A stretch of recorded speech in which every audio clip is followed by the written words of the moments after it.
À la périphérie du village de Mwanda, où le vent chaud porte l'odeur de la poussière et de l'herbe séchée, vivait un pauvre homme appelé Kabé. Sa vie était difficile.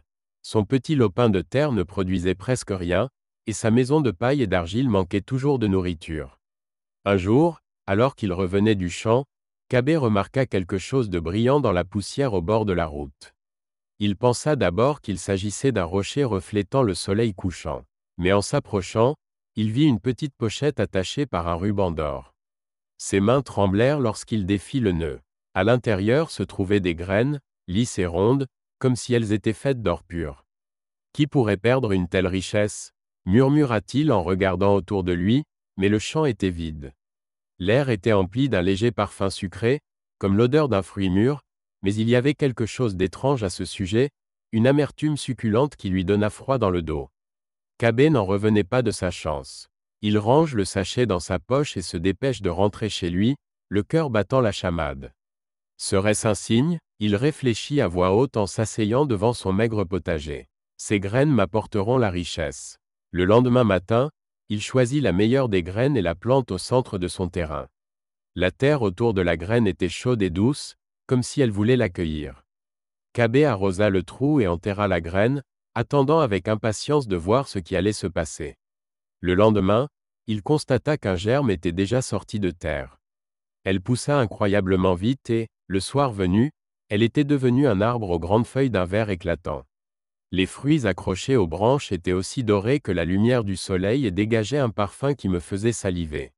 Incroyable, s'exclame Kabé en tâtant l'un des fruits. Lorsqu'il en prend une bouchée, il a un goût sucré, riche comme le miel, mais avec une légère aigreur qui le rend encore plus désirable. Le lendemain, une triste nouvelle se répandit dans le village. Une jeune femme nommée Lembe, connue pour sa gentillesse, était morte subitement. Elle a été retrouvée près du puits, sans aucun signe de maladie ou de blessure. C'est une malédiction, murmurent les villageois. Personne ne meurt pour rien. Kabé, en entendant cela, a ressenti un étrange malaise. Son regard se pose sur un arbre dont les fruits scintillent au soleil. Non, ce n'est pas possible, se dit-il, mais son cœur se serre d'angoisse. Malgré ses doutes, Kabé décide de planter une autre graine. Sa famille souffrait de la faim, et ce fruit pouvait changer leur vie. Le nouvel arbre poussa encore plus vite. Ses fruits étaient tout aussi gros et appétissants, et leur arôme embaumait toute la parcelle. Kabé a commencé à vendre les fruits au marché, et les gens venaient des villages voisins pour les acheter. Sa maison était remplie de nourriture et il couvrit les vieux trous du toit avec de nouvelles branches et des roseaux. Mais le soir même, alors que le village sombrait dans le silence, un autre homme mourut. C'était le vieil homme qui racontait toujours des histoires autour du feu. Les villageois commencèrent à soupçonner qu'il se passait quelque chose d'étrange.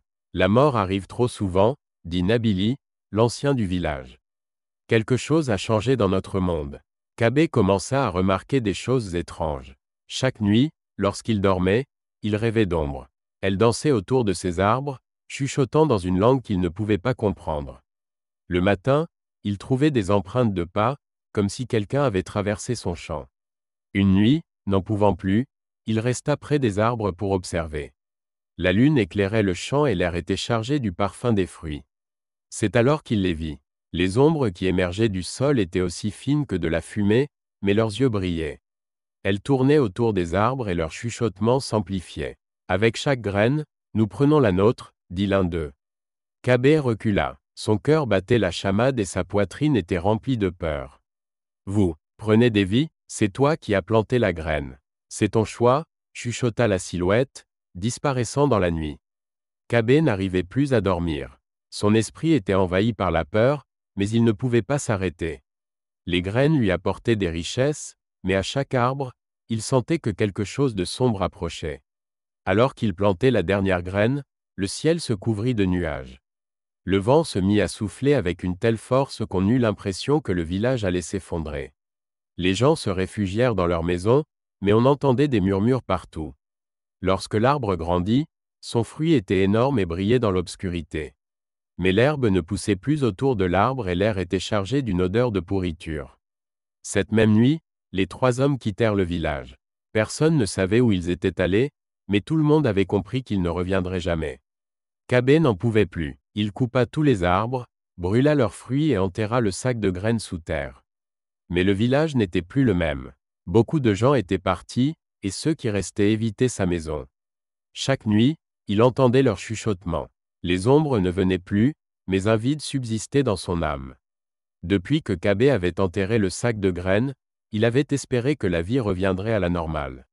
Mais quelque chose dans le village avait changé à jamais. L'air qui avait été frais, plein du parfum des herbes et des ignames grillés, semblait maintenant lourd, comme l'air avant un orage. Les gens évitaient toujours son regard, et son champ, où poussaient des arbres aux fruits dorés, restait vide. La terre y était devenue noire et aucune graine ne poussait plus. Kabé s'asseyait souvent près de ce champ, fixant le vide. Il se souvenait de l'époque où le village était plein de rire et où lui-même ne savait pas ce que signifiait être riche. Aujourd'hui, sa maison était remplie de choses, mais son cœur restait vide. Pourquoi cela m'est-il arrivé ? Murmurait-il souvent en se tournant vers les champs vides. Mais il n'y avait pas de réponse. Quelques semaines passèrent, et Kabé commença à remarquer que les chuchotements revenaient la nuit. Ils étaient silencieux, presque inaudibles, mais leur rythme était le même que lorsqu'il avait vu pour la première fois les ombres près de ces arbres. Une nuit, alors qu'il était allongé dans sa hutte, il crut entendre quelqu'un l'appeler. La voix était douce, comme celle d'une femme, et rappelait la brise du matin. Kabé. Il se leva d'un bond, le cœur battant plus vite. Il sortit de la maison et se dirigea vers le champ. Le clair de lune éclairait la terre sombre, et les arbres à l'horizon semblaient d'immenses ombres. « Qui est là » cria-t-il, la voix tremblante. Mais personne ne répondit. Seul le vent traversait le champ, emportant avec lui une légère odeur de pourriture et de terre humide. Le lendemain, Nabili, la doyenne du village, vint à Kaba. Ses yeux sages et fatigués le regardent avec sympathie. « Tu ne peux pas enterrer ce qui t'est arrivé, » dit-elle. « Cette malédiction ne peut pas être cachée. » Kabé se figea. « Mais j'ai brûlé les arbres. J'ai enterré la pochette. Que dois-je faire d'autre ? Tu dois rendre les graines à celui qui les a créées, » dit tranquillement Nabili. « Mais qui est-ce ? Demanda-t-il, sentant la peur s'emparer de son corps. Nabili pointa du doigt la direction de l'est, où une forêt dense s'étendait bien au-delà du village. La forêt détient les réponses, dit-elle. Mais prépare-toi, ton sacrifice sera peut-être plus grand que tu ne le penses. Kabé hésita longtemps, mais il comprit qu'il n'avait pas le choix. Le lendemain matin, il ramassa les restes de la pochette, déterra les graines d'or du sol et se dirigea vers la forêt.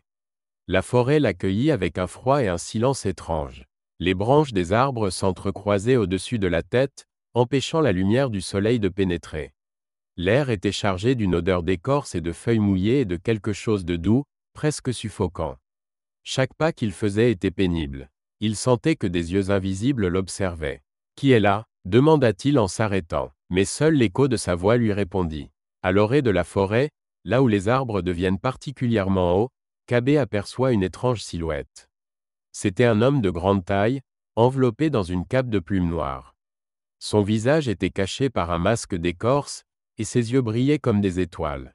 « As-tu rapporté ce que tu as volé » La voix était grave et semblait sortir de plusieurs bouches à la fois. « Je n'ai pas volé, » répondit Kabé en laissant tomber la bourse au sol. « Je les ai trouvés. » La silhouette rit, et le son n'est si froid que Kabé sent un frisson lui parcourir la peau. « Ces graines n'appartiennent jamais à ceux qui les trouvent, » dit le gardien. « Tous ceux qui les plantent donnent quelque chose de plus que ce qu'ils reçoivent. » Kabé sent ses jambes faiblir. « Je ne savais pas. S'il vous plaît, prenez-les et laissez-moi partir. » La silhouette s'avance. « Vous avez payé une fraction du prix, mais la malédiction ne peut être arrêtée aussi facilement. » Le gardien leva la main et le sac de graines s'envola dans les airs, arrosant le sol d'une pluie dorée. Là où les graines sont tombées, de petits arbres ont commencé à pousser, leurs feuilles brillant comme de petites lumières. « Ton âme est déjà liée à eux, » dit le gardien. « Tu ne pourras te libérer que si tu renonces à la dernière chose qui te reste. »« Qu'est-ce que c'est » chuchote Kabé. « Ta vie » répondit le gardien, sa voix ressemblant au son du tonnerre. Kabé ferma les yeux. Il se rendit compte qu'il n'avait pas le choix. S'il voulait sauver le village, il devait se sacrifier. « Je suis prêt, » dit-il en ouvrant les yeux et en regardant le gardien.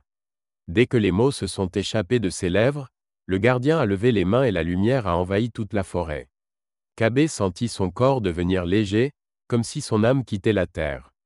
Alors que la lumière disparaissait, Les arbres qui avaient poussé à partir des graines d'or commencèrent à se dessécher. La forêt se remplit à nouveau de sons, le chant des oiseaux et le bruissement du vent. Kabé avait disparu, mais son sacrifice avait sauvé le village. Les gens n'entendirent plus de murmures et la terre de son champ recommença à produire des récoltes. Dans le village de Moanda, on se souvient de lui comme de l'homme qui a payé le prix ultime pour sauver les autres. Les gens racontaient aux enfants l'histoire des graines d'or comme un avertissement. Ne prenez jamais ce qui ne vous appartient pas. Et chaque fois qu'ils passaient dans la forêt, ils sentaient le léger parfum des fruits qui ne reviendraient jamais. Pensez-vous que Kaba aurait dû prendre les graines ou qu'il aurait pu éviter ce destin? Faites-nous part de vos réflexions dans les commentaires et n'oubliez pas de vous abonner à notre chaîne pour entendre d'autres histoires qui font réfléchir.